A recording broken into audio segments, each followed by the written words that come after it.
Look what I've made! It's a pastry that matches my necklace. Of course, if you've ever been to Portugal, you probably recognize these tiny custard tarts as Pastéis de Nata. A few years ago, on a trip to Lisbon, my son fell madly in love with these tarts. So, texture-wise, I see where he was coming from. I mean, you have a crispy, flaky crust, which contrasts so beautifully with the creamy custard. But the flavor was nothing to write home about. They were just sweet. And if you ask me, too sweet. Since my kiddo loved them so much, I learned to make them. At first, I was sticking to the traditional version, but I thought, oh, come on, I can make a filling that's much more tasty. I replaced the simple syrup in the custard with maple syrup. Not only is it more complex, it's also easier because you don't need to make it. I added a splash of pomegranate molasses for acidity, and I stuck a few pieces of juicy plum in the center. The result was simply spectacular. You've got a touch of New England from the maple, a touch of the Middle East from pomegranate, and a touch of France from the plums. Why do plums taste like France? I don't know, but to me they do. This is as Helen flavored as a dish gets. I have good news and bad news about the pastry. Don't even think about using some other dough, store-bought puff pastry or homemade pie dough. Chef John has tried, I have tried, it doesn't work. Like all laminated doughs, it's an origami project with butter. It does require precision and patience, but this one is more forgiving than most laminated doughs. I used 3 sources for my dough: David Late's recipe from Late's Culinaria, Cupcake Gemma's video, and Chef John's video. I have learned something from all of them, but I have many extra tips to give you and to give myself. People sometimes ask me, as a joke, if I ever cook from my own videos. I do. This is a dish that I make once a year. And although I have kept very careful notes on my technique, I run into the same air bubble issues every time on my first fold. By the second fold, I know exactly what I should have done to fix it, but that's hard to explain in words. So I'm making this video for me as well as you. The first tip I have for you is to use European-style butter, not the standard American butter. None of the recipes called for it, but I did try it with both butters, and here is the deal. There was no difference in taste, but the European butter is way easier to work with. It spreads easier during lamination and doesn't crack when you push the cold pieces of dough into the tart shells. Plugra is the most common brand of European-style butter in the US. It's not imported, it's made in the US. It simply has more water beaten out of it during production. Bring 2 sticks of butter to room temperature. It should be completely soft but not at all melted. Here is the texture you're looking for. God forbid don't microwave it. I get it out of the fridge the night before so that I don't forget. Yes, it's completely safe to leave butter at room temperature for 1 day. Divide your butter into 3 portions, 2 portions of 70 grams and 1 portion of 86 grams. Put 290 grams of unbleached all-purpose flour into a bowl of a stand mixer. Add 2.1 grams of salt, that's 3/4 of a teaspoon of diamond crystal kosher salt or a heaping 1/4 teaspoon of table salt. Mix the dry ingredients by hand for about 20 seconds. Then add 180 grams of cold water and mix by hand with the dough hook for a few seconds just to get things started, since the amount of dough is quite small and most stand mixers will just be spinning before the dough starts to clump up. Now we can attach the hook and let the mixer do its job on medium-low speed until all the flour is absorbed. Scrape down the sides and continue on medium-low until all the crumbs are absorbed and the dough is homogeneous but not smooth yet. Check the consistency. It should feel just barely sticky when you touch it with your hands, but should be clearing the mixer bowl with no problems. If it's sticking to the mixer, add about a tablespoon of flour and mix until it gets absorbed. Once the consistency is right, turn up the speed to medium for 30 seconds. We don't want to over-knead, otherwise the dough will shrink back when we roll it out. Basically, we need some gluten development, but not too much. Turn the dough out onto unfloured work surface and give it a few kneading folds. It should feel somewhere between the pasta dough and the bread dough. If you've never made either pasta or bread, but you've decided to tackle pastéis de nata, you are a brave person. No, I'm just kidding. It's going to be fine, I promise. See how it is sticking to me just a bit? That's the texture we want. Flour your work surface and pat your dough flat with floured hands. Now we need to turn it into a square. I don't know if you've noticed, but doughs don't like to be square. The easiest way to do that, for me, is to roll it out slightly, stretch out the edges and fold them over to make them straight instead of curvy. You can use your pastry scraper to help you straighten them out. There we go. Try rolling it and stretching it with your hands until you get a 6 by 6 inch square. Don't rush and try to get the shape right. If things are a little crooked now, they'll get 10 times as crooked once we start laminating, so it's good to be as precise as possible with each step. Cover your dough with plastic wrap or a bowl and let it rest for 15 minutes. This will help the gluten relax so that the dough doesn't shrink as much when we roll it out. Our dough has rested and we're ready to grab our big ruler or a measuring tape and start laminating. Move the dough to one side and sprinkle the work surface generously and the top of the dough generously. Every few rolls rotate the dough. This accomplishes two things. It results in a more even shape and thickness, and you get heads up about sticking. Periodically, check the dough size. Our goal is an 18 by 18 inch square. If you feel even a hint of sticking, fold the dough in half and add more flour. Unfold and repeat on the other side. We are at 18 inches, not perfectly straight, but we'll fix that with a little trimming. Before we add the butter, we need to make sure we aren't sticking. Looks good. If you have any loose flour on top, brush it off. Put one of the 70-gram portions of butter into a bowl and mix it well to help it get to a spreadable consistency. Dot 2/3 of this dough on your left with butter and spread it evenly. This takes time since you have to be gentle not to rip the dough. This isn't a piece of toast. The best tool for this is an offset spatula.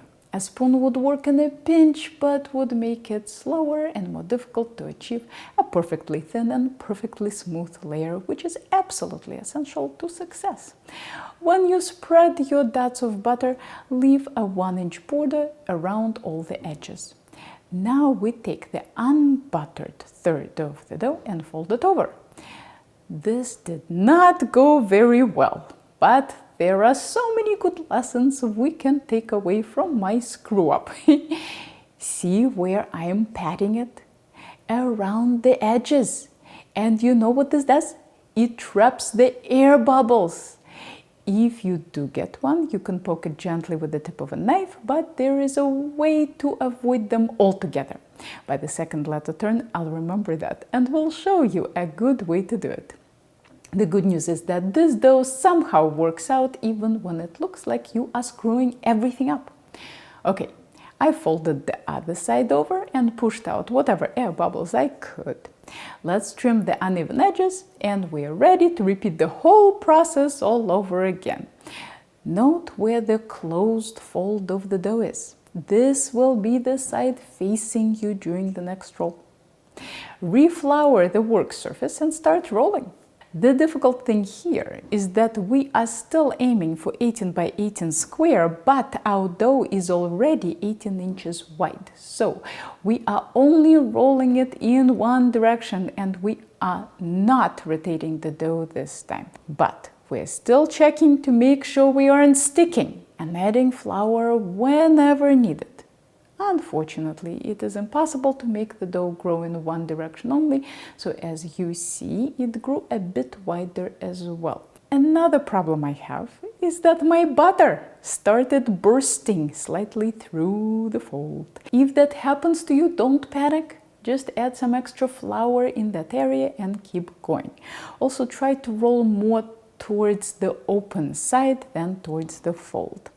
I felt a little sticking, so I added more flour under the dough, and with a bit more rolling, I finally got to 18 inches. But then, this happened. Oh, okay, don't panic. Here's the plan. We'll scrape it up, reflour, and check for any trouble areas. Everything else looks good. Now we need to spread the second 70-gram batch of butter over 2/3 of the dough. I will strategically position it right here. This way my messy, ripped dough will end up inside. Don't forget the 1-inch border on all sides. Let's fold it over, and to prevent the air bubbles, we'll start sealing it at the fold, slowly working our way towards the edges to push out the air instead of trapping it inside. If your dough is a bit crooked, you can always stretch it a little. Let's brush off extra flour. The messy spot is right here, but my next fold will contain it, and I won't tell if you won't tell. Same deal. Keep the dough slightly open and start sealing from the fold, pushing the air bubbles out. Brush off extra flour and scrape up the work surface. Since we had all sorts of rips and oozing butter, we need to clean all that mess up. Reflour your work surface and we're ready for the final roll. Position your dough with the closed side facing you. And now we'll be rolling it to be 18 by 21 inches. No more rotation of the dough. We're already at 18 inches this way, so we're only rolling in this direction to get those whopping 21 inches. Check for sticking very frequently and add more flour under the dough. Once you get there, brush off excess flour and spread the last portion of butter all over the dough, leaving a 1-inch border on all sides except for the one facing you. On that side, you want the butter to go all the way to the edge. Take your time and make sure the butter layer is perfectly thin and even. Then start rolling the dough very tightly away from you, just like rolling a sleeping bag. Use your fingertips and keep your log as even as possible, trapping no air inside. The outside of your dough will look very floury. If it doesn't, you're playing with fire and asking for sticking and ripped dough. But once you are at this final stage, you also don't want to keep all this flour. So periodically brush it off with a pastry brush, using your hand as a guard against the flour flying back inside your roll. Trim everything that's preventing your log from being a beautiful work of art. This stuff, and this stuff. Cut your log in half. Wrap each half tightly in plastic and refrigerate overnight before shaping. I usually put one of the logs in the fridge and the other one in the freezer bag and freeze it for future use. Good news, my friends! The hard part is over. When you're ready to bake, preheat the oven to 500 Fahrenheit with the oven rack set to the bottom third. If you're baking Pastéis de Nata for the first time, you'll probably be using a muffin pan. It will taste fine, it's just harder to shape since you can't rotate each cup in your hands. The easiest way to shape this dough is to use these little tart pans. I'll give you a link in the description below. I haven't tried fluted tart pans, but I can't imagine that being a good idea given that this dough is not rolled, it's pressed with fingers.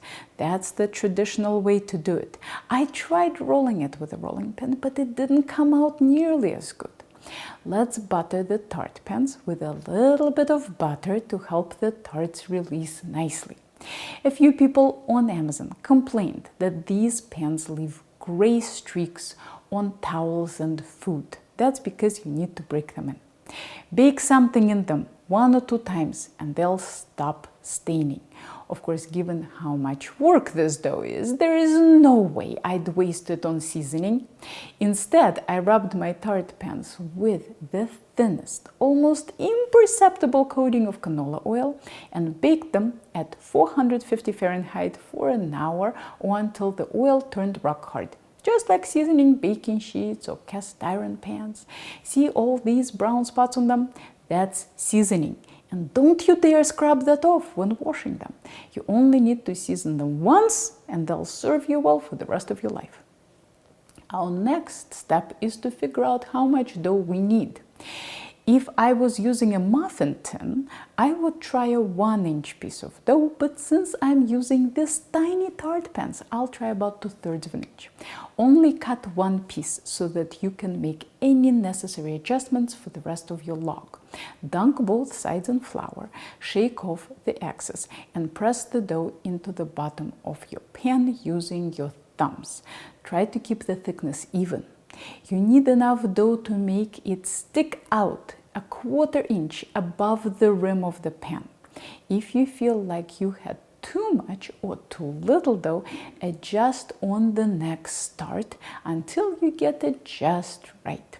The reason that I can shape this dough straight from the fridge is the European style butter. If I was using American butter, I'd need to slice the dough and wait about 20 minutes for it to become pliable enough to shape.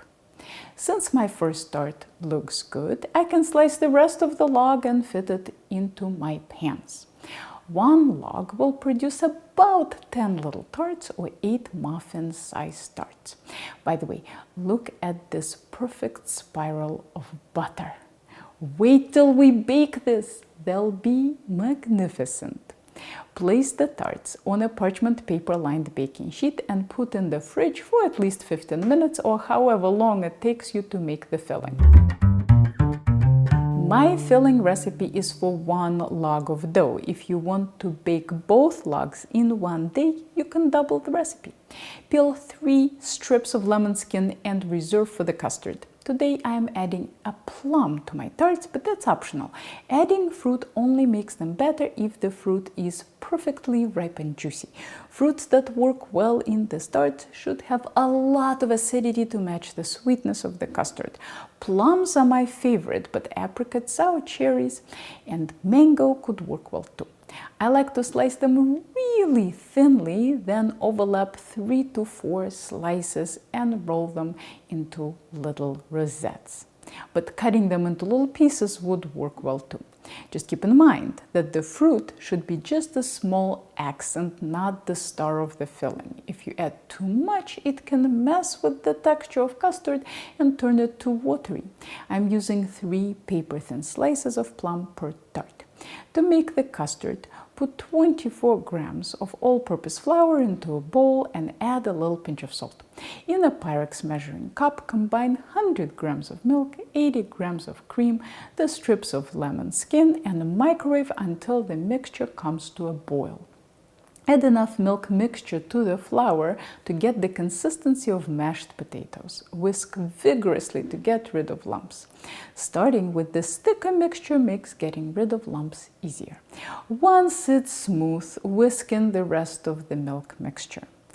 Add 75 grams of maple syrup, half a teaspoon of vanilla extract, a pinch of cinnamon, and if you have it, 1 teaspoon of pomegranate molasses. There's no need to whisk it after every single ingredient.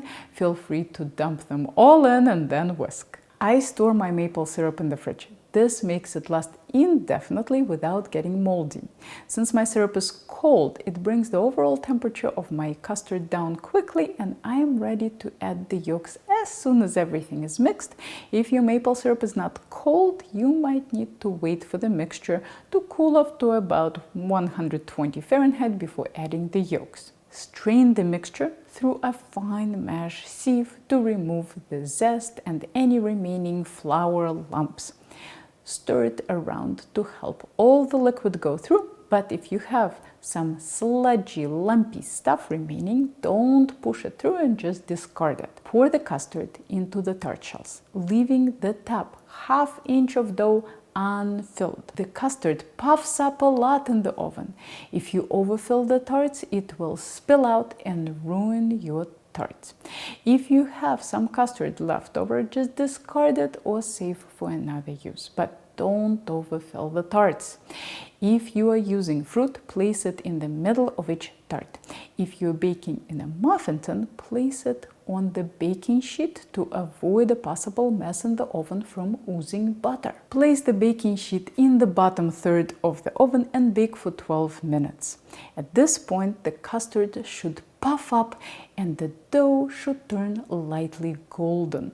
Turn on the convection fan and bake an additional 2 to 4 minutes or until the custard gets a few dark spots and the dough turns deeply brown, but not burnt.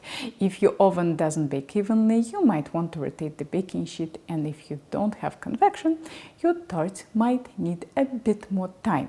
Without convection, this kind of spotting might not happen, but if the dough is nicely brown, just get them out. The little tartlets add that as soon as the color looks right. But if you're baking in bigger muffin pans, you need to make sure the custard reaches 180 Fahrenheit or it won't set properly.